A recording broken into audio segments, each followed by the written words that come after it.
सबको मेरा नमस्कार।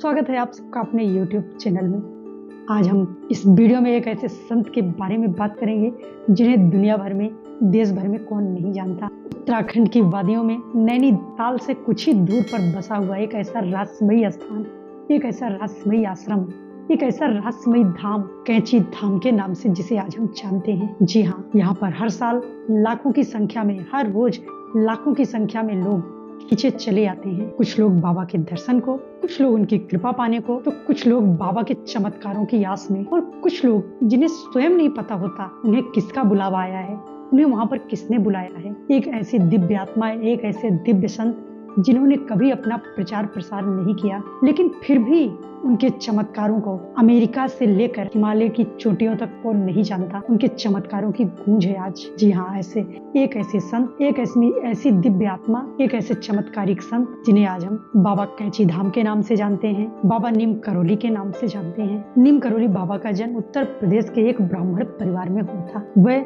बचपन से ही एक असाधारण थे। लोग कहते हैं, लोगों का मानना है, लगता है था जैसे वह इस लोक के प्राणी थे ही नहीं। बचपन में ही उन्होंने अपने घर का त्याग कर दिया। साधु बनकर उन्होंने पूरे देश का भ्रमण किया और कुछ सालों के बाद उन्होंने उत्तराखंड के पहाड़ों पर अपना आश्रम बसाया, धाम बसाया, जिन्हें आज हम कैंची धाम के नाम से जानते हैं। वह एक ऐसे संत थे जो किसी चमत्कारों का दावा नहीं करते थे, जो कभी कुछ करते थे तो उसका दावा नहीं करते थे। उनकी आवाज बहुत ही धीमी थी, लेकिन मानो उनके भीतर से ब्रह्मांड बोल रहा हो। वह एक ऐसे संत थे जो मुस्कुराहट के साथ बस एक ही चीज कहते थे, धीरे से, सब राम जी जानते हैं, सब राम जी करते हैं। बाबा के चमत्कारों की अनगिनत कहानियां हैं। किसी की ट्रेन रुकी तो बाबा की वजह से, किसी का भाग्य बदला, किसी का जीवन की आखिरी उम्मीद बने तो बाबा की एक छोटी सी मुस्कान। इस तरह बाबा की एक नहीं, हजारों नहीं, लाखों लाखों कहानियां हैं, लेकिन बाबा ने कभी श्रेय नहीं लिया। बाबा मुस्कुराते हुए बस एक ही चीज कहते थे,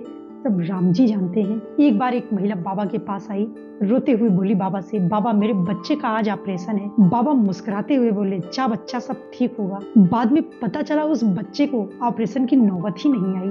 बाबा ने किसी का मन ही नहीं पढ़ा, बल्कि बहुत सारे लोगों के भाग्य को बदल कर रख दिया। बाबा के कंबल के पीछे की एक कहानी है। एक बार एक दंपत्ति के यहाँ बाबा शाम को गए। वह गरीब दंपत्ति था, उसके बेटे की ड्यूटी, उसका बेटा सेना में था।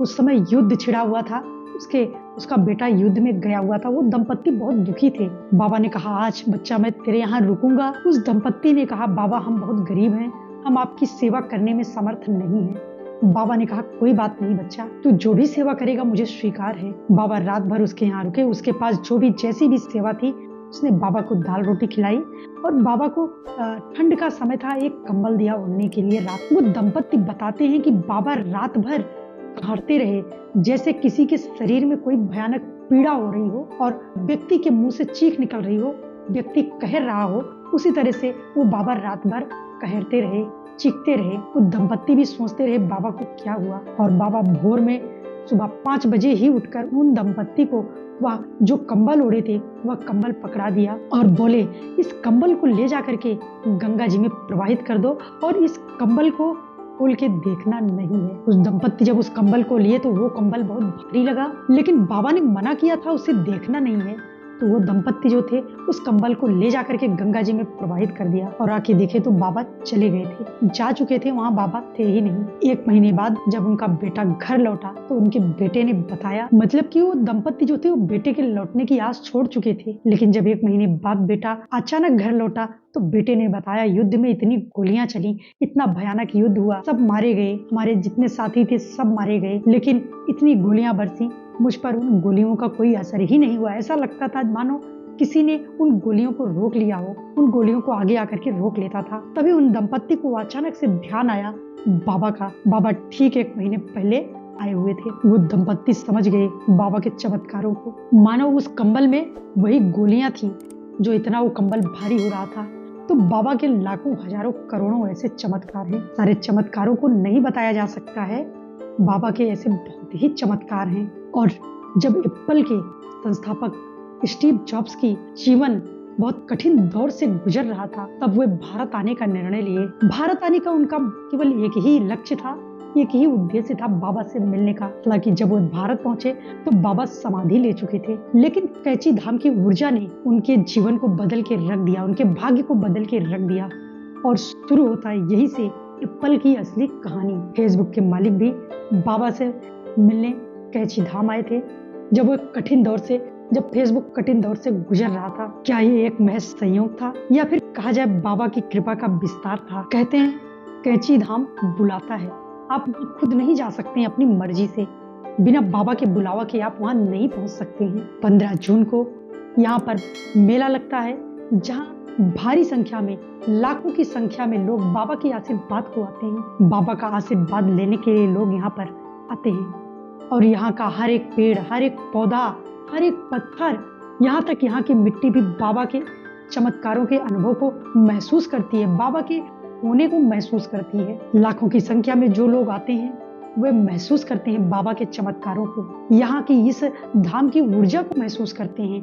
कुछ लोग बाबा को स्वप्न में देखते हैं तो कुछ लोग बाबा को अपने संकट में खड़े हुए अपने साथ देखते हैं। लोग अलग अलग अनुभव अपना बांटते हैं लोगों के साथ। हमें ऐसा महसूस हुआ धाम में जाके, कुछ लोग इतनी शांति महसूस करते हैं जैसे कि इतनी शांति उन्हें जीवन में कभी ना मिली हो, जितनी शांति उन्हें कैची धाम में आकर के मिली है। तो ये है बाबा का चमत्कार। तो लोग कहते हैं समाधि के बाद भी बाबा वहां पर मौजूद हैं, वहां पर हैं। तो आप कह सकते हैं यह एक स्थान नहीं है, बल्कि यह एक ऊर्जा का केंद्र है, जहाँ पर बाबा आज भी विराजमान है, आज भी हैं। बाबा का जीवन हमें सिखाता है कि विनम्रता, भक्ति और मौन में भी अपार शक्ति है। बाबा आज भी उस आश्रम में विराजमान है, विद्यमान है, क्योंकि बाबा कहीं गए ही नहीं। आज भी लोग साक्षात बाबा के चमत्कारों को, बाबा की कृपा को महसूस करते हैं। अगर आपने भी अपने जीवन में बाबा के अनुभव को महसूस किया है तो प्लीज कमेंट बॉक्स में जरूर लिखें। और अगर आप अभी तक कैची धाम नहीं गए हैं, बाबा के आश्रम, बाबा का दर्शन नहीं किए हैं, तो आप लोग बाबा के चरणों में प्रार्थना करें कि आपको बाबा का बुलावा आए और आप भी कैची धाम में जा करके बाबा का आशीर्वाद प्राप्त करें। अगर आपके भी जीवन में कोई संकट है, बहुत आसान है आपका जीवन, तो आप निश्चित रूप से बाबा से प्रार्थना करें सच्चे दिल से और बाबा के आश्रम में जाकर के उनकी कृपा प्राप्त करें। जो भी भक्त सच्चे मन से, सच्चे हृदय से, सच्चे दिल से, प्रेम से बाबा को आज भी याद करता है, बाबा अपने हर उस भक्त के साथ आज भी साक्षात खड़े हैं किसी न किसी रूप में। प्लीज आप लोग इस वीडियो को, अगर आपको अच्छी लगी है तो आप लोग शेयर करें और चैनल को सब्सक्राइब जरूर करें, ताकि ऐसे ही आध्यात्मिक यात्राएं हम आपके साथ तय कर सकें। तो बस मिलते हैं एक नई वीडियो में, तब तक के लिए सबको मेरा राम राम।